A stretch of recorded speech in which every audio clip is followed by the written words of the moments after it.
15 شعبان کا روزہ تو کسی صحیح حدیث سے ثابت نہیں ہے، اس لیے اس کو تو چھوڑ دینا چاہیے اس کو، اور کیونکہ ضعیف حدیث سے بہرحال کسی عمل کا ثبوت نہیں ہوتا۔ 15 شعبان کے روزے کے بارے میں جو حدیث ہے وہ ضعیف ہے، تو اس سے عمل ثابت نہیں ہوتا،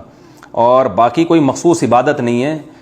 اور 15 شعبان میں بہت اختلاف ہے علماء کا کہ شعبان المعظم کا مہینہ وہ مہینہ ہے کہ جس میں نبی پاک صلی اللہ تعالیٰ علیہ وآلہ وسلم رمضان المبارک کے بعد سب سے زیادہ روزے رکھا کرتے تھے۔ بعض میں یہ ہے کہ آپ اکثر روزے یعنی شعبان کے اکثر دنوں کے روزے رکھتے تھے یعنی بکثرت، اور بعض میں یہی کہ پورا شعبان ہی روزے رکھ لیا کرتے تھے۔ یہ مختلف روایات موجود ہیں۔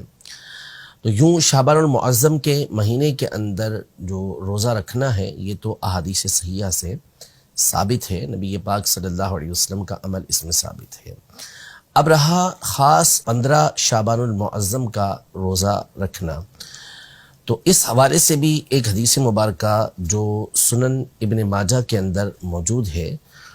اور اس میں باقاعدہ نبی پاک صلی اللہ تعالیٰ علیہ وآلہ وسلم نے 15 شعبان المعظم کے حوالے سے یہ ارشاد فرمایا کہ جب 15 شعبان کی رات آئے جس کو ہم شب براءت کہتے ہیں، تو اس رات کے بارے میں فرمایا کہ قوموا لیلہا، اس کی رات کو قیام کرو، یعنی رات عبادت کرو، اور صوموا نہارہا،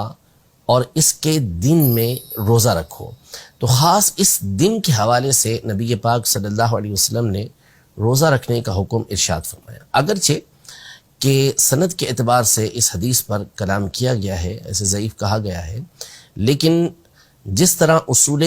محدثین کی روشنی میں اس حدیث کو ضعیف قرار دیا گیا ہے، یوں ہی محدثین کے اصول کی روشنی میں یہ بات بھی بالکل واضح ہے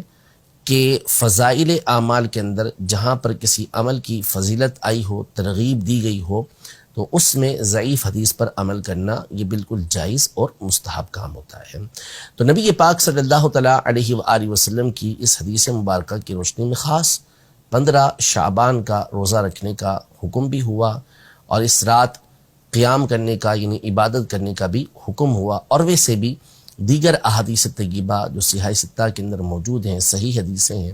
اس میں یہ مذکور ہے کہ نبی پاک صلی اللہ تعالیٰ علیہ وآلہ وسلم شعبان کے اکثر دنوں کے روزے رکھا کرتے تھے۔ اور جب آپ سے اس بارے میں پوچھا گیا کہ آپ اس مہینے کے روزے خاص طور پہ کیوں رکھتے ہیں، تو آپ علیہ الصلوۃ والسلام نے ارشاد فرمایا کہ اس مہینے میں اعمال اللہ کی بارگاہ کے اندر پیش کیے جاتے ہیں، اور میں چاہتا ہوں کہ جب میرا عمل اللہ کی بارگاہ میں پیش ہو تو میں روزے سے ہوں۔ تو ظاہر ہے کہ 15 شعبان تو بالخصوص وہ رات ہے جس کے بارے میں اقوال موجود ہیں کہ اس رات اللہ پاک کی بارگاہ میں اعمال پیش کیے جاتے ہیں، تو کیوں نہ یہ رات اللہ پاک کی عبادت میں گزاری جائے اور اس کا دن روزہ رکھتے ہوئے گزارا جائے۔